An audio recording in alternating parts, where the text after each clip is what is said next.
You're welcome. Okay. So I am going to jump in here. We've got about an hour of presentation, and so I'm going to jump in and get started here. I would like to let you know there is a chat box. Hopefully all of you can find that, and I encourage you and welcome you to write any questions that you might have in the chat box. I will not be going to the chat box as I start the presentation, but I will return to that at the end of it to answer any questions that you might have. So I might answer the questions as we go through the presentation, but write them down anyway. And at the end, I will go through the chat box and try to answer anything that, that you might have. Okay. So this is, I do have a PowerPoint presentation. I am going to share the screen. We are going to get started. There's a lot of material to go through. And if you just bear with me for a couple of seconds here as I bring up the PowerPoint presentation. I will be grateful. It'll be here in just a second. All right. So, maybe, maybe not. There we go. Okay. So in most states in the US, a lot of states anyway, the doors are beginning to open on different businesses, and people are going to begin to rub up against each other and be out more and be exposed more. So I thought this was a really good time to start talking about what we can do in order to support ourselves, protect ourselves, not in an exterior way where you're pushing something away necessarily, the way that we've been doing that, preventing the virus from getting into us, but what we can do if we're exposed to the virus. And if we do become sick, how can we become our own advocates and advocates for the people that we love? Really, really important. So there's a lot of things that we do know about COVID and a lot of things that we don't know about COVID. And I feel like we're very fortunate in that COVID has been around for about 5 or 6 months now, maybe even a little bit longer, but I mean, really been studied, and a lot of people have been sick by it and have unfortunately died from it as well. So we do know a lot. A lot of people say there's still a lot of things we don't know, and that is true. So the things that we do know are, so far the US has lost over 79,000 people to COVID. About a third of that happened in New York, and there's probably a myriad of reasons why it's so concentrated in New York. And, you know, in California, which is where I am recording from, presenting from, we've had about 2,600 deaths in California, which is a very small number. I mean, it's still 2,600, and you don't want to have any deaths, but it's a very small number, actually. So, you know, opening up the doors, starting to get out a little bit more, I think, you know, in my opinion, is a good idea. And again, no matter what your opinion is, how you feel either way, it's still good to know everything that you're going to be learning here. So most of us at some point are going to be exposed to the virus and will be carriers. There's just no getting around that, whether or not we're exposed now, whether or not we're exposed in 6 months, 12 months, 18 months. I would say majority of us are going to be exposed and more than likely be carriers, right? About 88% of us will be asymptomatic or will have very, very mild symptoms. So that's really good news. About 12% of us will need to be hospitalized, and hospital stays are about an average of 14 days. And in the US, the death rate is about 5% of the total numbers. Now, if you were to do the math, I've been referring to Worldometer to get my, my statistics. And overall in the US right now, it shows up about the death rate about 7%. The reason why I'm putting a little bit lower is because of the amount of testing that we have or haven't done. And also, I think there is some false negatives. So I think the exposure to the virus and what people are carriers is probably a little bit higher than what the tests are showing. So that's why I'm bringing that number down to about 5%. And it does affect children. We were thinking that it didn't, but not as much. Only about 2% of the population of 18 years and younger are affected. When I say affected, show signs of illness and are not just asymptomatic. And the signs and the symptoms that are presented can vary a lot from person to person, depending on what's going on. So one of the things we have learned is that ventilators are probably not the way to go, and use those at last resort. And we've learned that from Italy, and we've also learned that from New York. So again, I feel like in some ways we are extremely fortunate in the Western states and the states that have not had a huge number and a lot of hospitalizations. So I have spent quite a few hours getting in my information from quite a few sources and bringing this together for this presentation. I have referred to Dr. Mark Hyman. I've referred to the Institute of Functional Medicine, abbreviated IFM, and listened to other doctors who are in the front line, people who are reporting, who are scientists and all of that. But what I've decided for this presentation is to refer back mainly to these four main players. And the reason being is I feel like, so much in the media, so much of what we're reading are more of the scientific, but I wanted to bring to us what we call clinical, what's being presented clinical, what are they doing on the front line? So people who have their hands in firsthand experience. I think that's very important. So let me introduce these players.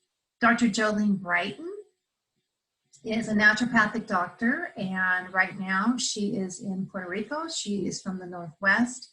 I can't remember if it's San Francisco or Oregon, but she was in Puerto Rico when COVID struck, and she got COVID, and she has struggled quite a bit for 5 weeks. And this is a person who, she's integrative, naturopathic doctor, and she knows how to take care of herself. And, there's a very small percentage of people who are not going to have underlying what we call comorbidities. We're going to get very, very sick. And so I think we need to arm ourselves basically with different types of therapies in order to get past it. All right. So she's been struggling for about 5 weeks. And again, kind of a surprise in some ways maybe not, because she has been pushing herself quite a bit. So maybe her immune system was at a deficit. She is the author of Beyond the Pill. You can find her on Instagram. She's very generous with her information. She's got great blogs, highly energetic, very bright. Will push the envelope a little bit, but I think in a very responsible way. So I highly recommend her, not only for women's health and hormones and fertility and all of that. I just recommend her. I think she's a good source in general for a lot of different wellness topics. Okay. Dr. Cameron Kyle Sadal. He is, and many of you may have already seen him on YouTube. He's a Western medicine, basically, MD. He works in a hospital in ICU and sometimes in the emergency room in New York. He has seen an awful lot, and he felt that he needed to take it upon himself to speak out loud to the public. And this is in early mid-April, where he said, ventilators are not the way to go. That's not what we need. What we need are oxygen tanks, or hospitals need a lot of oxygen. That's what we need, because what we are seeing is what we normally see in hypoxia or high altitude sickness. So what we're seeing is disorientation, difficulties O2 levels, of saturation levels, which I'm going to talk about a little bit more, are very much compromised.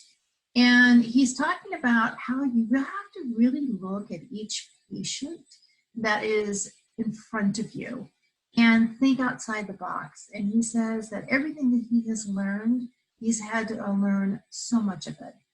And he would encourage doctors, instead of staying within the paradigm, to start thinking outside of the box. And I might be incorrect here, but I think doctors are really, really good at learning things. I think doctors are really, really good at taking information in and then following protocol. There are many doctors that do think outside the box, but I would say the majority of them do not. And so they're just going along with the protocol. So that's why he's here. And I highly recommend you listen to him. There's a 15-minute YouTube, easy to find on him. Don't do it now. You can do it later, okay? Then I included Dr. Alyssa Song, who is also a functional medicine pediatrician. And the reason why I included her is that her two children both came down with COVID and they were symptomatic, and her son was very symptomatic and ended up being hospitalized for about 36 hours, which is much shorter than what most children and adults are hospitalized for. And again, it's kind of like, you know, she's functional medicine, so she knows how to feed her kids, she knows lifestyle, she knows what to do, and yet her children got caught. So she had frontline experience as well. So I want to share some of that with you from her. And then I'm including Dr. Mariam Rahav, and she also is a functional medicine doctor based out of New York. And what she is currently doing is she is seeing COVID patients in her office.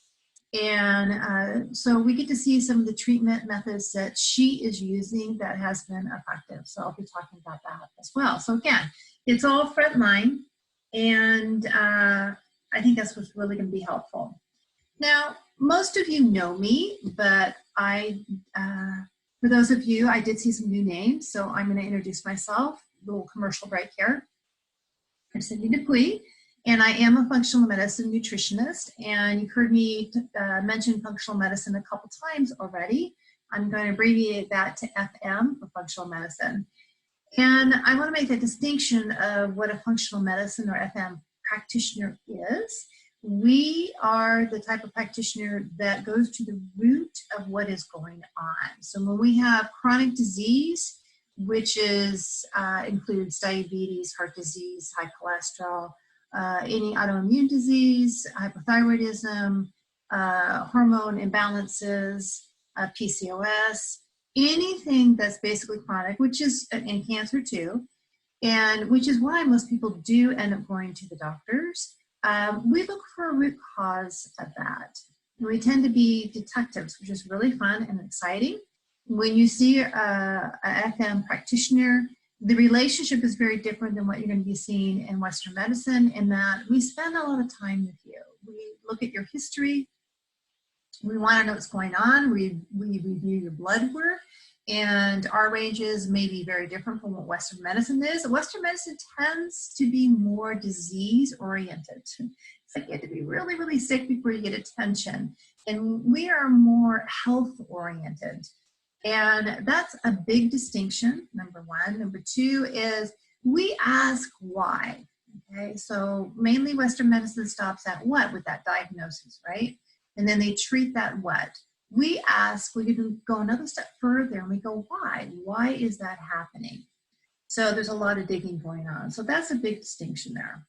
I have been a functional medicine practitioner for about 12 years. I have a physical practice in our office in Irvine, California. I do see clients virtually. I did before COVID, and that's growing obviously a little bit more. I love seeing people in person, but distance care is also very much possible, and I enjoy that as well. My areas of specialties includes the digestive system. That's one of my favorite areas to treat because it's so far-reaching, and because I've had a lot of own personal issues in the area of digestion, and so I know what it feels like. I know what to do.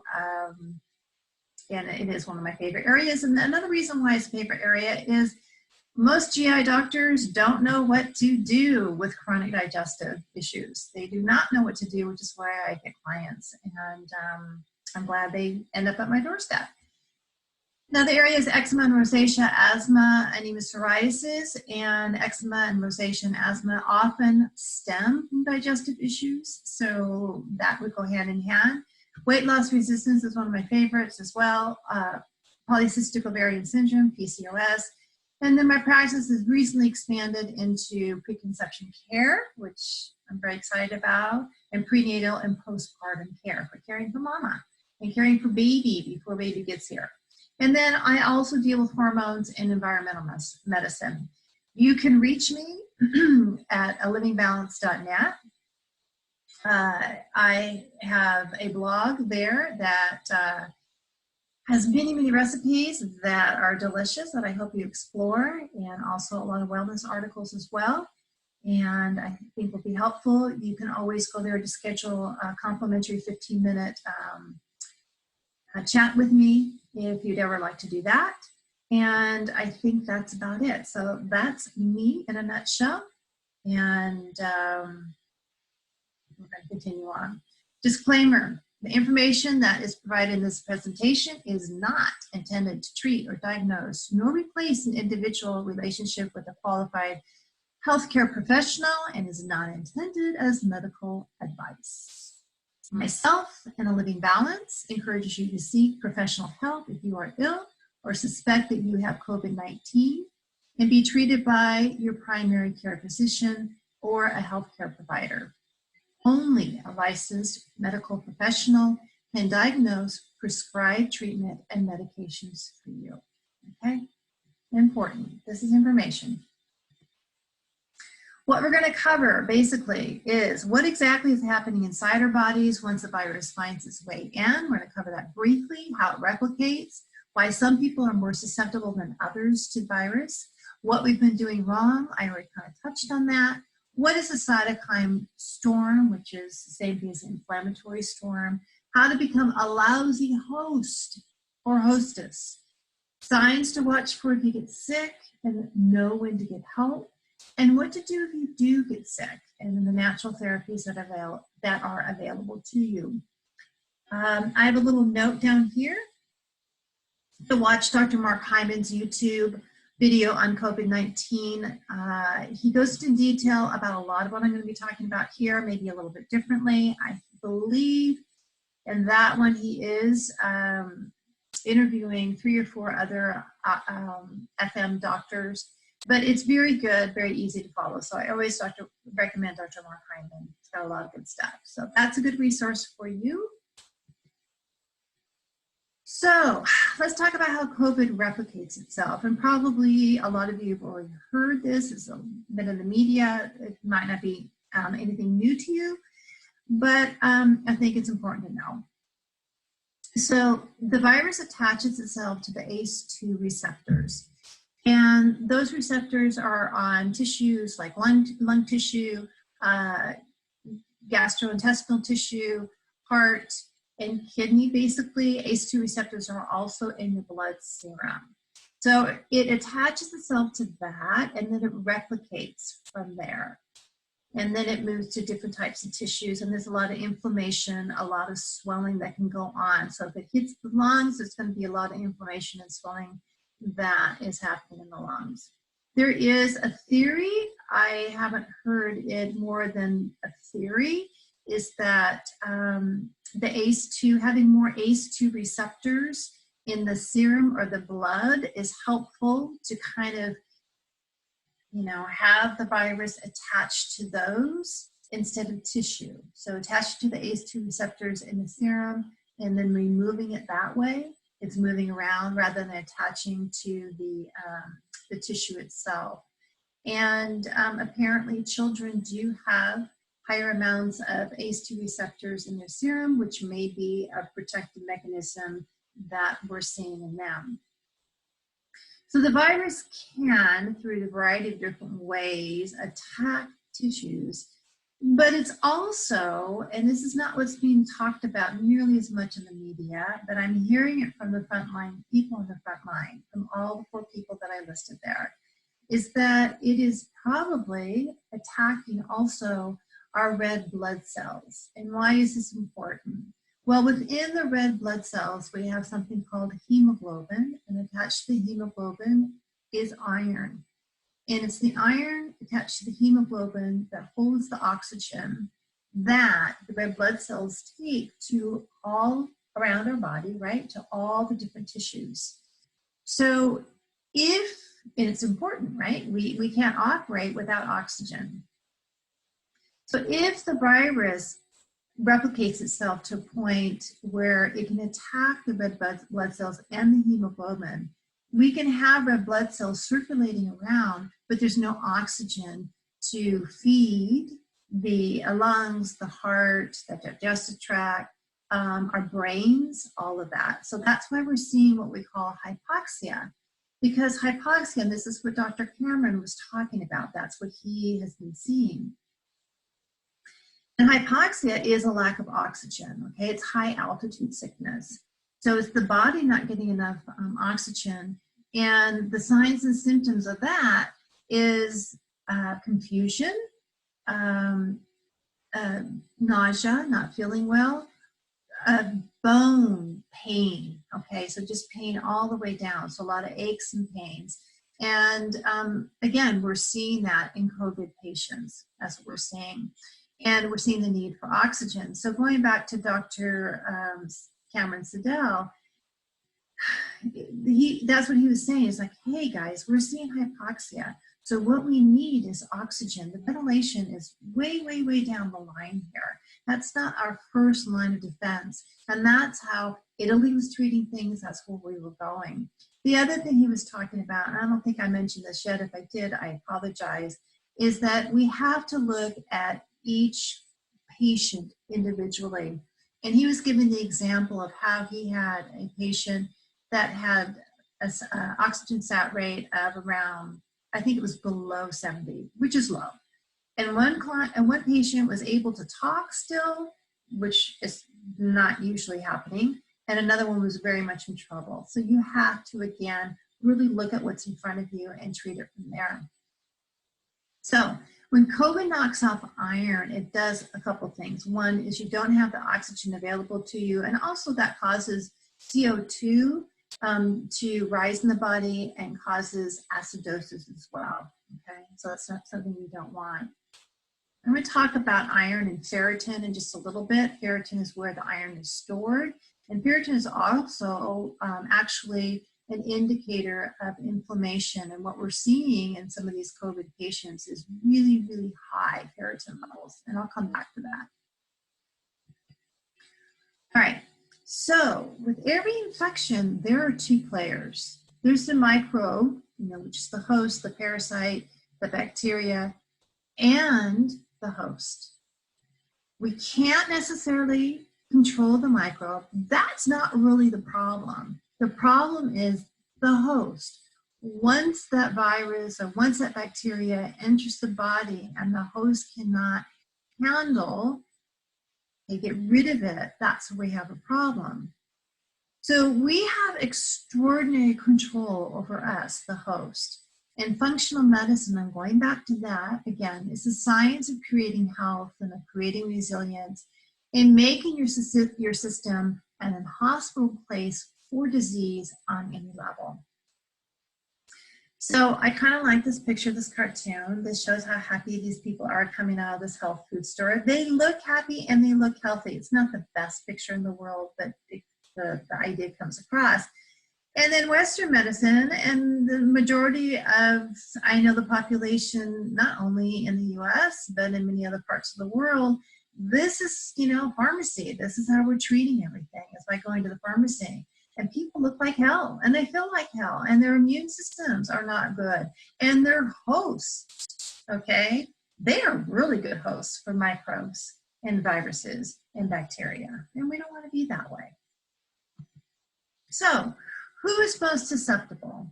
The people most susceptible are probably the ones that have comorbidities. And what do we mean by that? Is we mean that there's something else going on that's going to be already causing a certain amount of inflammation and causing a compromised immune system. So the host is not going to be that strong. And you'll see my picture here, okay? This is a man, and men seem to be more susceptible.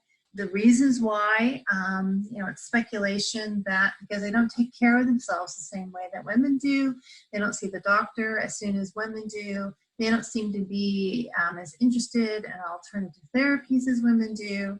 And there can also be a difference in immune system. Men and women are built very differently. We have to carry a baby, which is a foreign body, okay? So our immune system, I think, is programmed a little bit differently, but exactly how that works here, I don't know, and I'm just kind of speculating. But men seem to be a little bit more prone. So there's a very small percentage of the population in the US, like they're saying like maybe 88% of the population in the US do not have morbidities, okay? So, a very small percentage does not have diabetes or are not overweight. And I'm talking about even 20 pounds overweight can add to a layer of inflammation. Heart disease is one of the factors, autoimmune disease, unfortunately, and there's a lot of autoimmune disease, and that tends to be more in women than men. Excuse me. Excess stress. Now, how many of us have been underneath excess stress before the virus, and then a very different stress because of all the unknowns and because of being socially and physically isolated, not knowing what's going to go on, and possibly, you've lost your job or you've had to homeschool and try to keep a job. I mean, there's just been a little different types of stressing. And then poor diet and lifestyle. I think a huge percentage of people in the US have poor diets and lifestyle. So these are all going to contribute to you being a really good host or hostess. So how to be a lousy host or hostess. You want to use food as medicine. So diet, okay, is really, really important. We're going to touch more on that. Move your body. One of the things that move your body does is not only does it increase endorphins, so it reduces stress, makes you feel better, it also boosts serum levels of ACE2. Remember we talked about ACE2 receptors. So we want to boost that serum level, and exercise will do that. Get outdoors as much as you can to get some vitamin D, which we're going to talk about, and it calms. It calms the nervous system. Take a probiotic and eat non-processed foods and oils and very little sugar. Sugar, it pops up inflammation just like that. It will increase white blood cell count just like that, okay? Yes, something that's really high in sugar, it's going to cause that inflammation right then. It also, by doing that, it will increase your chances of having a healthy gut. And remember that about 60 to 70% of your immune system resides in our gut. So we want healthy digestion. We need our rest, and hopefully a lot of people are not working outside the home, although I do know a lot of businesses are reopening and people are beginning to go back to the office. But there was about a 30-day period where I think people got to stay home, and I think people did get to get more rest, which is probably one of the best things that could have happened. It's when we sleep that boost our immune system. So it's next to impossible to have a really good immune system without adequate sleep. And I think our first responders and, if they're overtaxed that way, which in New York, they are on so many different levels, that if they're not getting enough sleep, they are going to be putting their cells in a more vulnerable position, which is unfortunate. The same with relaxation and de-stressing and body movement. So relaxation and de-stressing is different from sleep. Relaxing, and de-stressing is just learning how to breathe and bringing the stress neurotransmitters down. We do that with yoga. We do that with meditation. And it's important. It really, really is. We do that with breathing. So diaphragmatic breathing is so important because the vagus nerve is attached to the diaphragm, attached to the brainstem. And when we have a big, expansive diaphragmatic breath, it massages the vagus nerve, which helps to calm us. The other thing it does is it exercises that diaphragm. We want a diaphragm that is pliable, because if we can move that diaphragm, the lungs have more room to fill up as well. So it helps the muscles to go ahead to allow the lungs to expand and contract as well. Very, very important if the lungs are inflamed. So that helps to calm yourself. So we're talking yoga, right?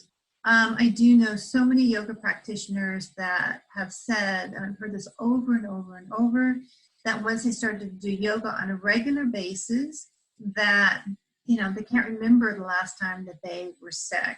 And I can say the same thing. I can't remember the last time that I was sick, other than digestive issues, which has happened, you know, off and on over the years.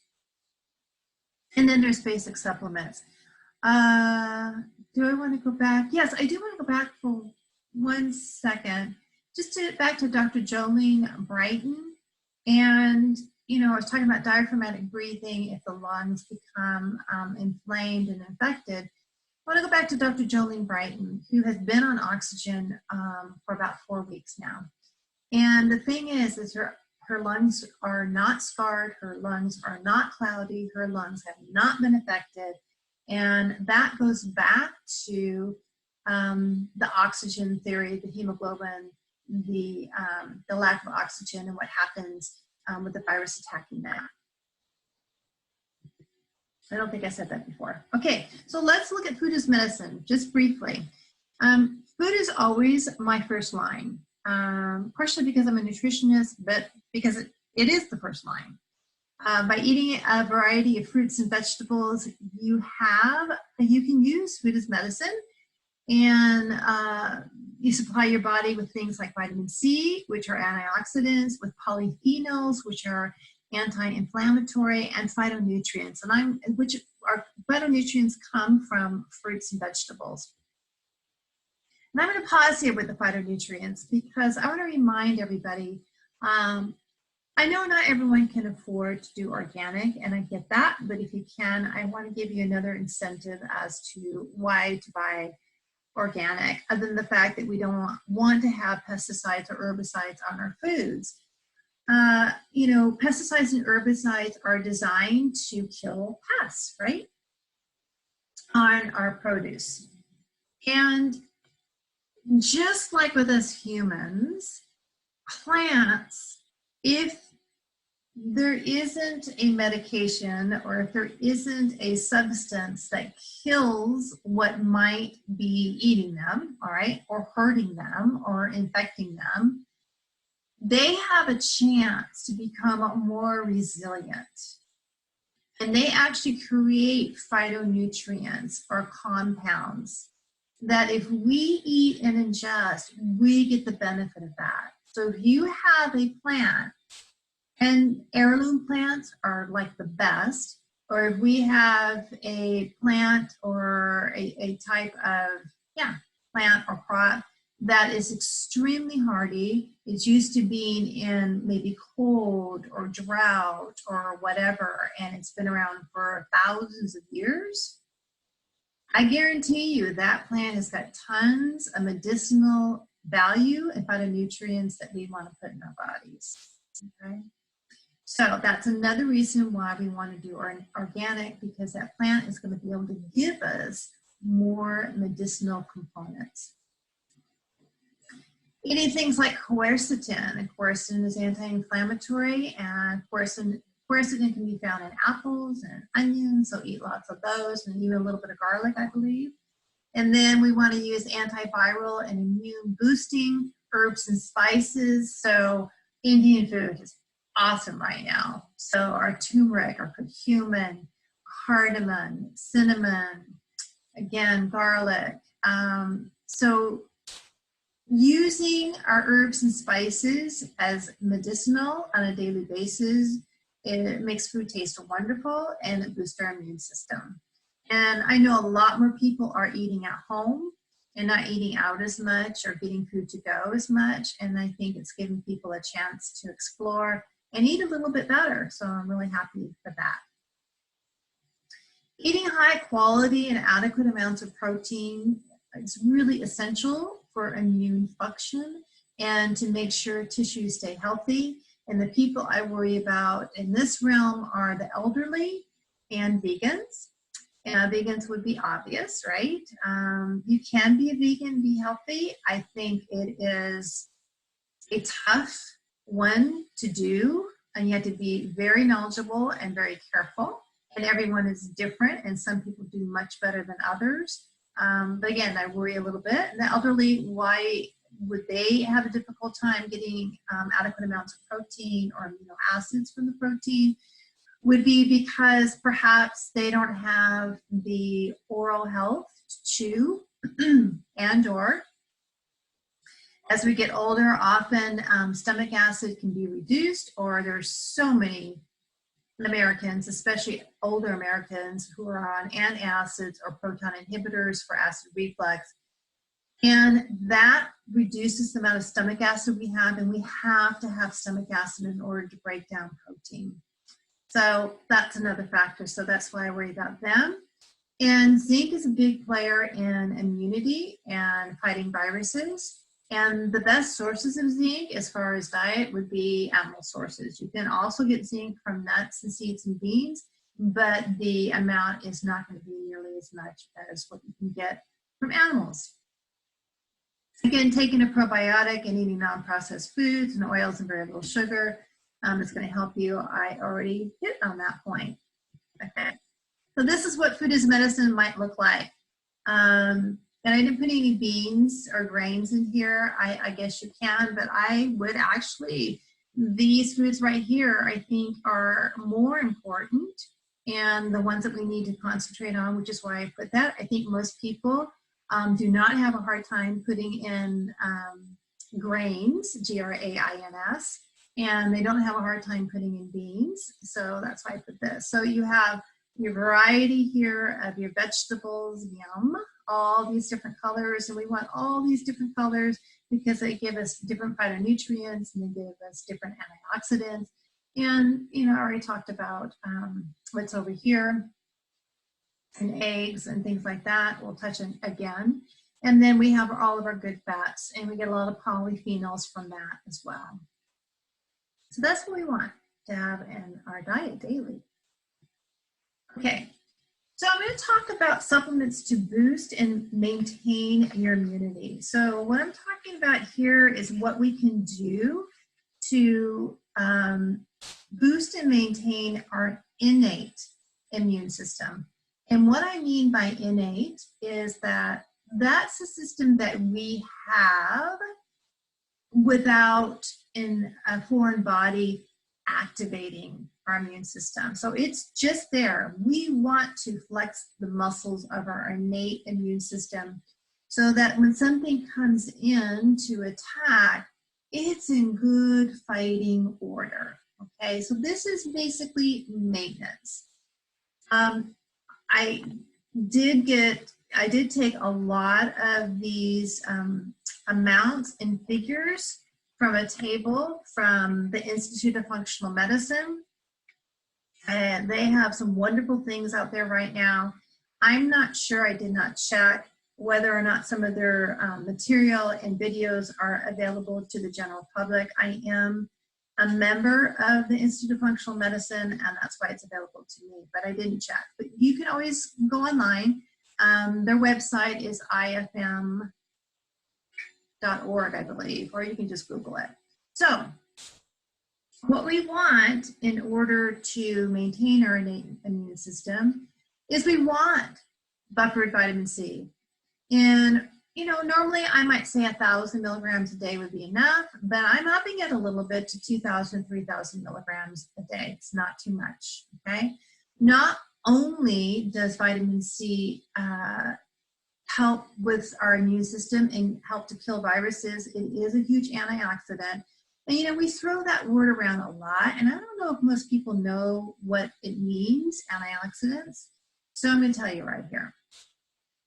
So when we have a lot of inflammation going on, we can have what we call a lot of free radicals. And free radicals create like this rogue radical or oxidation, this radical that causes oxidation. And what antioxidants do, vitamin C is an antioxidant. There's more antioxidants listed that will be listed here. What it does is it grabs onto that rogue free radical that causes that oxidative stress, that causes a lot of inflammation, and then takes it out. So that's what vitamin C does. It does a lot of things. It fights viruses, it enhances the immune system, and it's a huge antioxidant. So that would be number one. Number two, vitamin D. You want about 5,000 to 10,000 IUs a day right now, okay?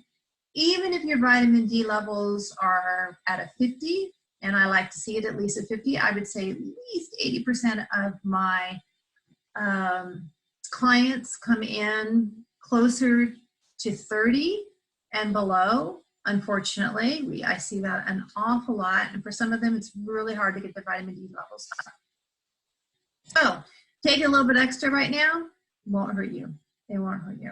And if you think about it, you know, when we have the flu season, we have the flu season when vitamin D is the least available via sunlight, right? The flu season is about from November to about March. And those states and countries where, you know, you got a lot of snow, there's not a whole lot of sunlight, you're inside an awful lot because it's cold, you're often going to see a huge dip in vitamin D.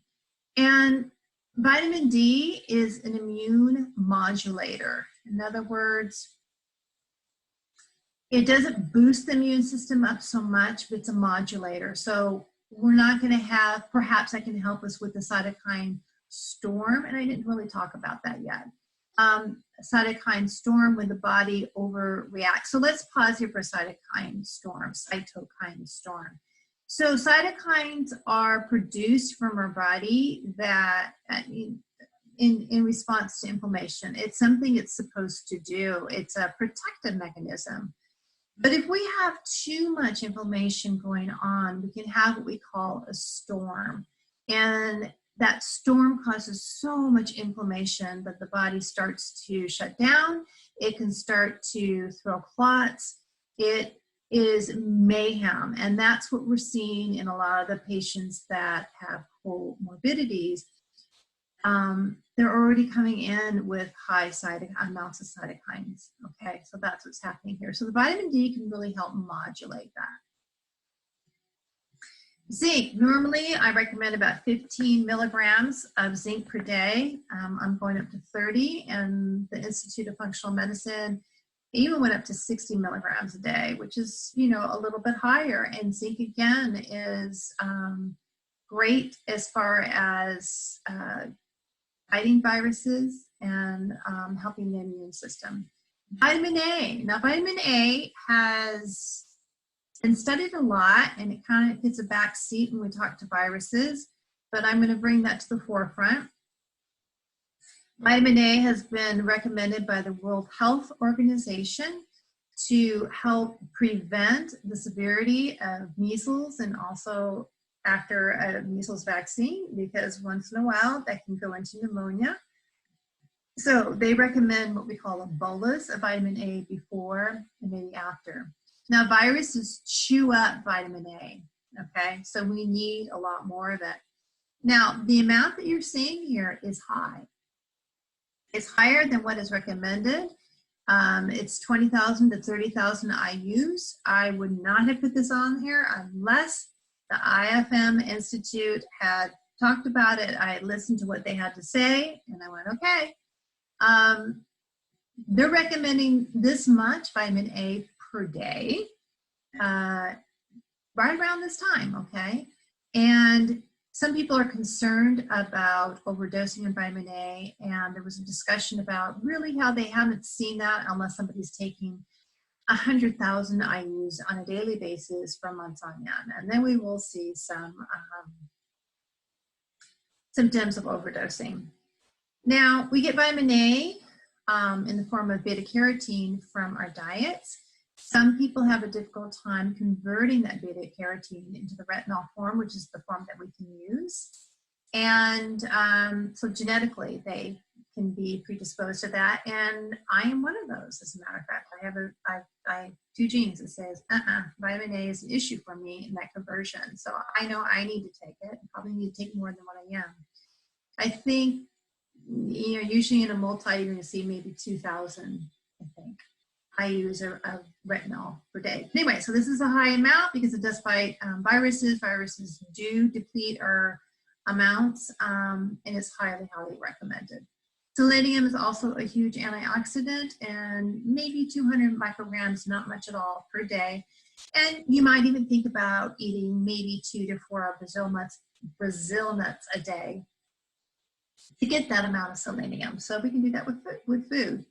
In smaller letters, I put these 3 supplements down as well because I think they're important, but I don't want to overwhelm, which is why I put the first 5 up here.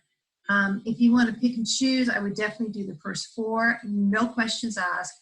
That would be part of my regimen right now for myself and my kids, or anyone I loved. By the way, all of these amounts here are really important for me to say this. Oh, I need to go back to 2 things. One is these amounts are for adults. I really do not work with children, and so I do not know what the pediatric amounts would be. This would be where you might want to go and seek out Dr. Alyssa Song, either on her website or her Facebook page, because I know she does a lot there as well. Or even Google or talk to your pediatrician to see what amounts you want to do for children. We're going to go back to vitamin A. Vitamin A, these amounts are contraindicated in pregnancy. I don't remember exactly why. So you do not want to take these dosages of vitamin A if you are pregnant, okay? So quercetin, I mentioned it before. It's again a big antioxidant, and you can take and you can get it from your food. You can take 1,000 milligrams 2 times a day. Curcumin would be 500 to 1,000 milligrams 2 times a day. You want to take a really high quality curcumin, and also maybe a curcumin that has bioperin in it, and that is or black pepper to help the absorption. And then there's something called EGCG, which you can actually get from green tea. You can drink as many as 4 cups a day, and you're going to be getting about 200 milligrams per day, just the tea, or you can take that in supplemental form. So a lot you can do here to support your immune system as is. All right, now we're going to move to the signs to watch for if someone is infected with COVID and what we might see if the virus has taken hold. And it's quite a variety here. We can see shortness of breath or a different type of breathing. We can see fever, and I just want to remind everyone that fever is a natural immune response. And I think we are fever phobia or phobic. I think parents are, I think doctors are, and we rush to give our children either ibuprofen or more likely acetaminophen. Problem with Tylenol or acetaminophen is that it really does affect the liver, and it affects the production of glutathione, which we want tons of to remove out toxins, to just calm the whole system down and support the liver. So Tylenol would be my last thing I would do. And what can you do instead if there's a lot of aches and pain and maybe fever? I would suggest CBD oil would be a good thing to do, and Epsom salt baths, which we'll touch on as well. So fever, that's normal. Congestion, loss of taste and smell, and interestingly enough is when we are low on zinc, or if we have an excess of zinc, we can have a loss of taste and smell. It's one of the indications of the low zinc levels. We can have extreme fatigue. Again, that's very classic of high altitude sickness.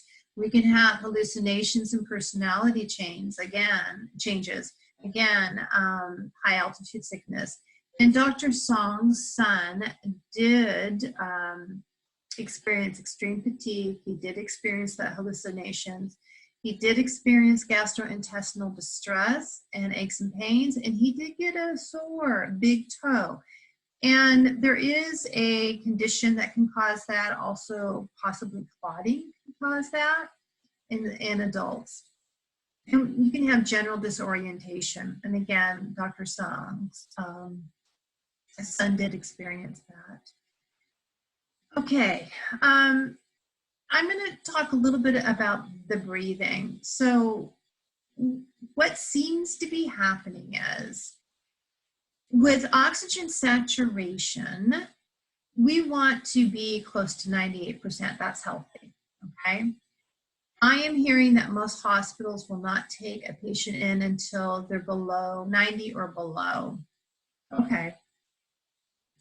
The problem is that when we hit 90 or below, usually we'll see somebody tugging. What I mean is they're kind of gasping or grasping for air. We'll see their belly really go in and out. And for some reason, the way this virus affects the red blood cells and the hemoglobin, even though the hemoglobin is empty of oxygen, and so I guess it's circulating, we're not seeing the tugging so much. So it's like the oxygen is not saturated, the body's not saturated, it's very low in oxygen, but the way it normally presents is not presenting. So what to watch for is maybe watch the chest a little bit more. That can be a little bit more concave. So not the belly so much the chest, that's one thing. And then you also want to monitor the breathing rate. So you want about 40 breaths per minute, and it might differ a little bit from pediatrics to adults. And how to measure that is just to count the breaths. You can do that for a minute. Probably easier would be to count the number of breaths for about 15 seconds and multiply that by 4. And you want to come up with about 40. If it's much faster than that, then possibly we're having a problem with oxygen saturation. For that reason, I am highly recommending that you purchase an oximeter. An oximeter is a meter that, again, you just put your finger in it and it measures your oxygen saturation rate. My son had asthma young, and man, oh man, I would watch that. Not at home, but in the hospital. When we were in the hospital, definitely watching that. But I learned the signs very early on when he was struggling and his oxygen rate was not where it should be. So it's up to you to monitor that. It's up to you to monitor all of these signs and know when to take either yourself or your loved one in. I would probably try to treat as much as I could at home. But again, you want to watch those O2 levels because they can slip away from you pretty quickly. So that should be in your arsenal. So what are the therapies to either do yourself or to ask for if you become sick? I think this is really, really important. Okay, O2 therapy, either in the hospital or at home. I mean, I would love to be at home as much as you possibly can. You're probably going to have to start out getting oxygen in a hospital setting, and then more than likely be able to be prescribed to have that in your home. Some people already have oxygen tanks in their home. You do not want to administer that yourself unless you really know what you're doing. So, but to ask for it, okay, if you yourself or your child or your loved one is, in the mid 80s, we want oxygen. We do. Now, Dr. Rahab, and I refer to her, I'm going to refresh your memory, and she's the doctor in New York that is seeing patients out of her office. She does not have access to oxygen. She does, obviously, not a ventilator either. And there are some patients that come in to see her that she does say, I really feel like you need to go to the hospital and get treatment there. It's kind of beyond what I'm comfortable with.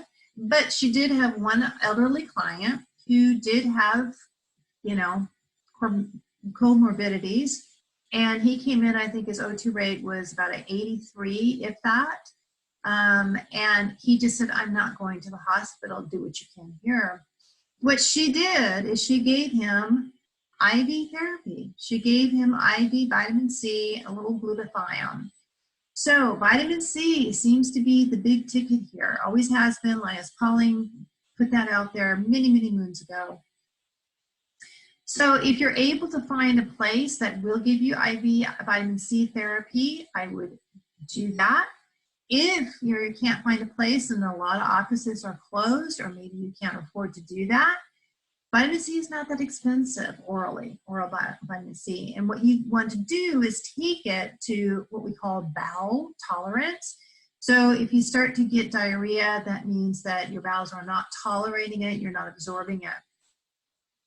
The interesting thing is that most people's bowel tolerance might be, you know, maybe 10 to 20,000 max a day, probably more like 10. Everyone's different. But when they have the virus, their bowel tolerance goes up, which means that they can tolerate a lot more vitamin C.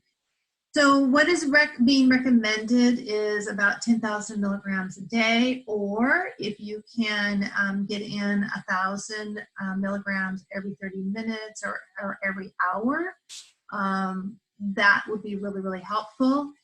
It needs to be a buffered vitamin C, and you'll see the word liposomal. And liposomal is something that you would take, it's a liquid orally, and you swish around your mouth a little bit so you can get through the tissues pretty quickly. And that's probably my most preferred form, especially if you become sick, because it's easier to get down and more easily absorbed. So I do have liposomal vitamin C. It's in my refrigerator. I'm taking my vitamin C capsules as of now, but I have that as backup, and I have one bottle, and I just ordered 2 more bottles. And I'll tell you in a minute how you can order some supplements with a pretty big savings as well. Okay, Epsom salt baths a couple times a day, especially if you have a child, is a great way of calming the whole system down, because it has magnesium in it, and your body absorbs that magnesium through the skin. It has sulfur in it, right? Epsom salt baths are very, very healing, and the sulfur is a backbone of glutathione. And I mentioned glutathione, and that is our master detoxifier, supports the liver, supports our whole body. So Epsom salt baths are wonderful for everybody. Okay, so I'm going to hit glutathione. It might not be my first thing to do, but if I'm pulling out all the guns and trying to do whatever I can, glutathione would be part of it. And again, you want to definitely get liposomal glutathione if you're taking it orally, because it does not last otherwise through the digestive system. Liposomal allows it to go in through the salivary, through the mouth and the tissues there. You can put glutathione in IV, and a lot of doctors who do vitamin C IV therapy will put glutathione in as well. I recommend that. Then we have melatonin, and you know, I talked about getting sleep is really, really important to boost up the immune system. We make melatonin when we sleep, okay? So this was really crucial and made a huge difference in Dr. Song's son mentally. And, you know, melatonin is an antioxidant and anti-inflammatory to the nervous system. So I think it affected his brain that way. It kind of brought him back. And then, you know, he was hallucinating. He wasn't really there. And when she gave him the melatonin, he seemed to come back to her words. So it's very anti-inflammatory to the nervous system and also to the lungs. And again, it's a huge antioxidant. So melatonin at this point would be very much desirable, 5 milligrams to 30 milligrams. You can play with it. Immunoglobulins. Now, what are immunoglobulins? They're usually derived from either colostrum. You can find it in colostrum, and you can find it they extract it from bovine, and sometimes they extract it from an egg source as well. You can get immunoglobulins in a powder or capsule form. And here again, this is really helpful to Dr. Song's son, because he had the gastrointestinal pain. So calm down the whole gastrointestinal system. The other thing that immunoglobulins do is they modulate and calm down the overreaction of the immune system.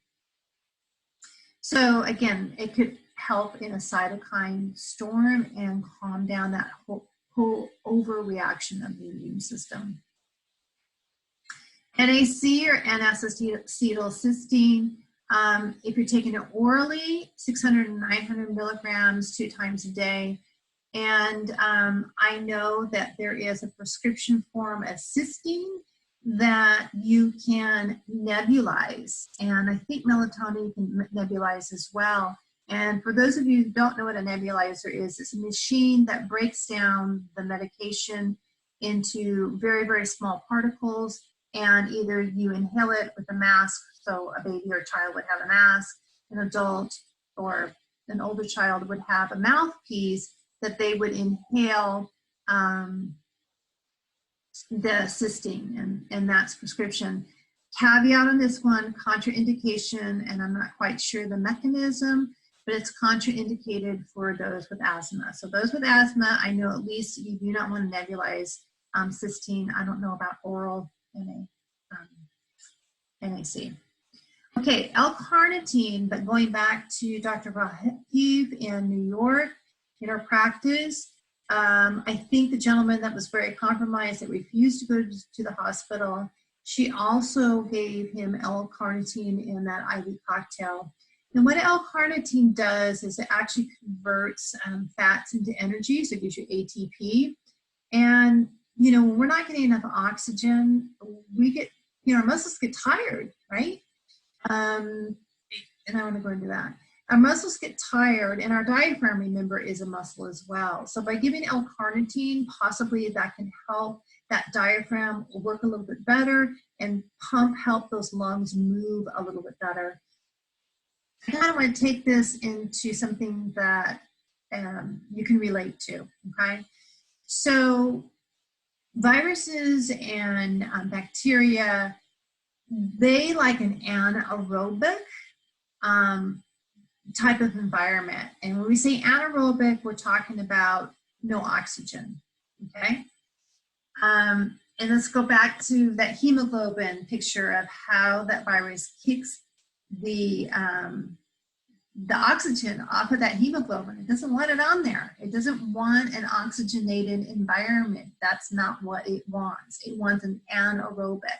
And we know that, and cancer too wants the anaerobic, doesn't want a lot of healthy oxygen. So we know what it means to have really sore muscles and not have enough oxygen to those muscles. Is when we exercise really, really, really hard and we're sore the next day, that's a buildup of acid, right? Lactic acid. And that's because we created that anaerobic or no oxygen state to our muscles because we burned it up as we were working really, really hard.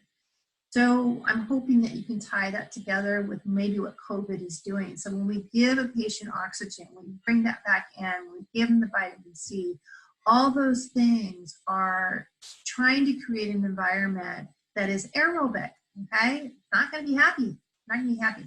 Okay, in my opinion, I'm gonna skip the inflammation markers for just a second. We're gonna go back down to additional therapies.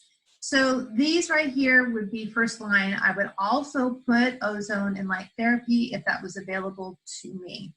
So ozone therapy, again, we're talking about oxygen, right? We're putting oxygen into the blood and we're putting that blood back in. So blood's taken out and it's infused with O3, I believe.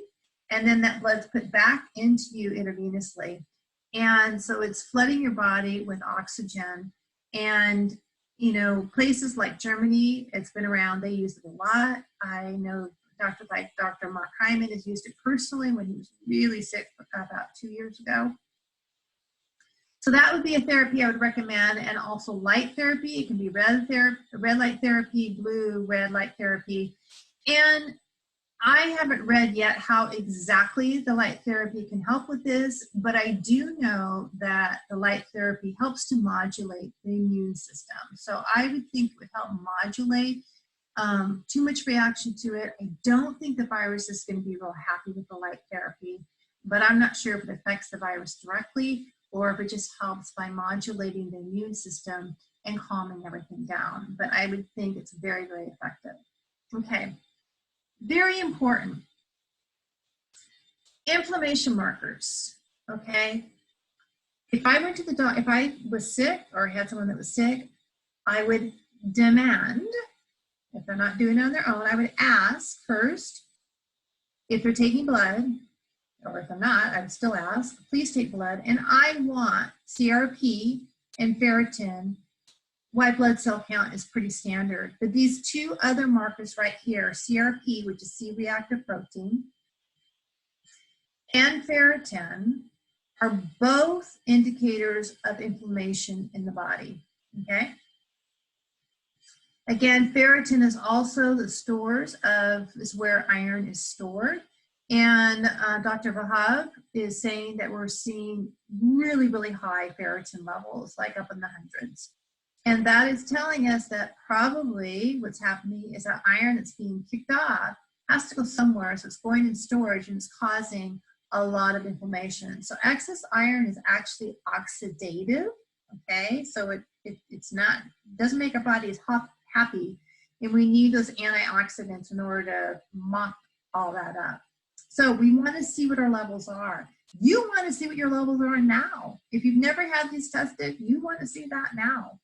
And if you can't get to your doctor, you can order this online.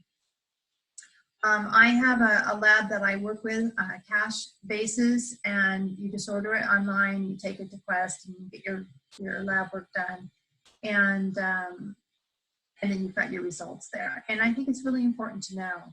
I don't have the link on my website. I don't think I do. There is a blog post about lab work, essential lab work. And if you were to go on my website at alivingbalance.net and go to blog and do a search for blood work, that blog would come up and there's a link to the lab. So there you go, there's a source. Okay, what do I want to say here? Even if your CRP levels and ferritin levels are good now, if you think you're becoming sick, you want to have those tested, because that is kind of an indication that we're going down to possibly a cytokine storm, and you do not want to. Okay? So very important to watch, very important to ask for. All right, that was a lot of information. A lot of information. I'll look in the chat box in just a minute to see if you have questions. So if you do, go ahead and start typing that in there if you haven't already. And I want to let you know that I do have an online dispensary, and it's at fullscript.com. And actually, to get to my dispensary, which is going to give you 20% off of supplements, you do need to go to my website and go to the shop page and then click on FullScript. And that will get you to my dispensary. And you will be able to buy supplements at 20% off. And I just checked before I started this to see where vitamin C is, because you couldn't get it for a while. A lot of things you couldn't get for a while. Things are back in stock. I think people kind of have the arsenal and they're back in stock. So please go there. You can purchase, I mean, they carry almost, oh my God, I don't know how many brands they carry. And if you would like to know some of the brands that I recommend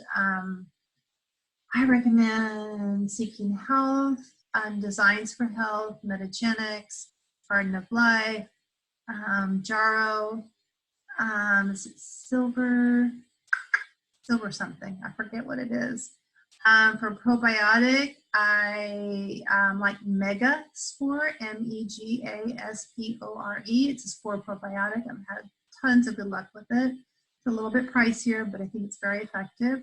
And if you want to talk to me about what you might want to order or have more questions here, I do invite you to go to my website and just schedule a free complimentary chat with me. I'm more than happy to do that and would welcome it. The last thing I'm going to leave you with here is recommending Food Fix for you. And this is a book that is by Dr. Mark Hyman. And I mentioned him a couple times. And the reason why I love him, I've read many books by him. And the father of functional medicine, I just listened to a webinar with him and Dr. Mark Hyman. And he says it's Dr. Hyman's best book, which I just go, whoa, okay. I think every book he's written is very good. So, you know, I'm hoping what will come out of this, but it's hope against hope because it's not being talked about. And that is, you know, all the comorbidities that create this very welcoming host for viruses and bacterial infections, all that can be changed. And this is an opportunity to pay attention to that. And I don't think we are paying attention to that. And again, most diseases can be reversed. And in his book, he is really, really good about explaining that and how far-reaching it is on so many different levels, and how we can start maybe supporting the people that are less fortunate, have less money, that can't see a functional medicine doctor, and supporting more of a social type of, I'm sorry, I'm distracted here, more of a social, not social health, but a health system that's more encompassing of so many people, not just maybe what we call the elite, okay? So more of our communities. All right, I am going to go to chat. So if you need to get off the call or off the webinar, I would just like to say before I go to chat, thank you so much for being here. I hope this was really helpful and gave you a lot of tools that you could use. And I wish for you and your families to be safe and not to be too frightened, and you feel like you have the tools to empower you and to be a really good advocate for yourselves and your family. Okay, so chat. Oops, did I just shut it off? Okay, hold on, guys. How do I see this? Maybe I have to stop share. Oops, my chat came up. Oh, okay. Well, you guys are thanking me, and thank you. I really appreciate you guys being here.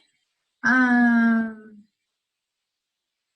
you tell me if you have COVID-19, will you always be a carrier after 14 days?